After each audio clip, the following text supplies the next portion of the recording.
one of the guys that I'm friends with who works at the Valuetainment channel, you know, Patrick Bet David. Yeah. His dad, his dad passed away, and his dad was a bodybuilder back in the. Let me see if I can pull up his picture. Back in the day, he competed in like the 40s, and yeah, I don't think he was like, you know, he wasn't like a Mr. America or anything like that, but he was, you know, how many guys actually trained in the 40s, you know, bodybuilding? Yeah. If you think about it, I mean, think about how many. I mean, if you had to say a percentage of the population. Oh my gosh, sub. Nobody. My father used to tell me that they used to think the guys that worked out were gay. You know, there was something wrong with them. You know, that they would shave their bodies and do all that stuff. It's true. The Speedos lent itself. Yeah. It's no one did it. So let me pull this picture up here. There's not that many existing pictures of this guy, but his son, who works for Valuetainment, I think he does video editing over there, sent me a couple pictures of his dad, Stan Streiner. The son's name is Paul.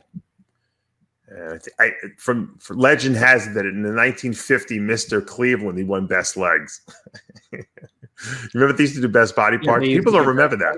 Yes, they used to give trophies for best arms, best body parts. Legs. It was usually best arms, chest, or legs, right? I don't know why they stopped doing it. I think because somebody could say, you know, I went to the Cleveland show, I won, you know, I won the overall, and I won all the body parts. Right.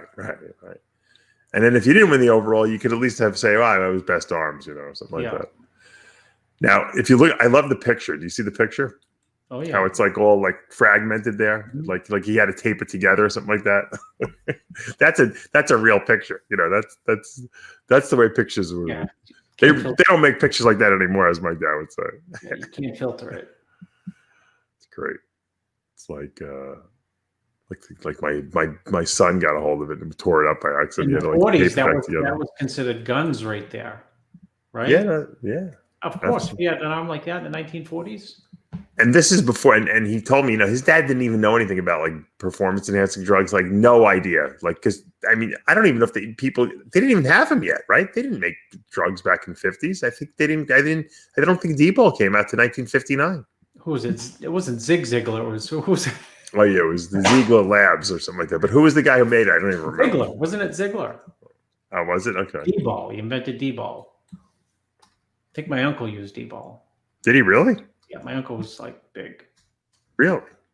I didn't know you had bodybuilding in your family.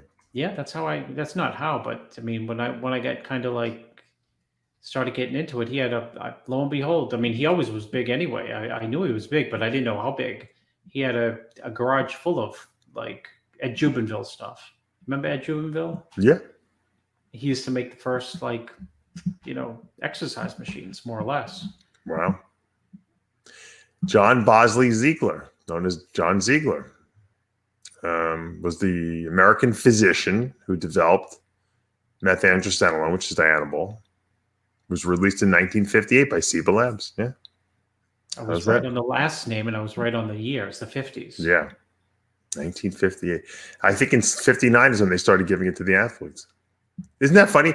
Originally, they developed Dianabol to help the Olympic athletes compete with the other, you know, against the other countries, and then all of a sudden they banned it. I don't know why. No, well, they made it so that the athletes would be better at what they do. And they're blaming us. You know, remember the insert that used to say anabolic steroids do not support athletic performance. Yeah, they said that up to 2000. I think they were pulling that rhetoric still. Crazy. Well, then why ban them if they don't do anything? That's what I always said, right? Why are they testing? I said, why are they testing if they don't do anything? Well, they may do something. We just haven't proven it yet. That was their whole shtick.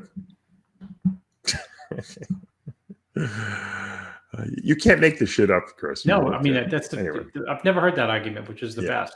Yeah. Read the answer. Doesn't do anything. Yeah, it doesn't do anything. But we're still going to ban him anyway. 92 years old, Stan was. That just goes to show you bodybuilding lifestyle definitely works, you know, if you do it right. So, One, obviously, death, way too young. One death. We don't want to ever see a death, but 92 years, so full life. I think that was the feel-good story of the week. If we're gonna like find some good in sadness sometimes.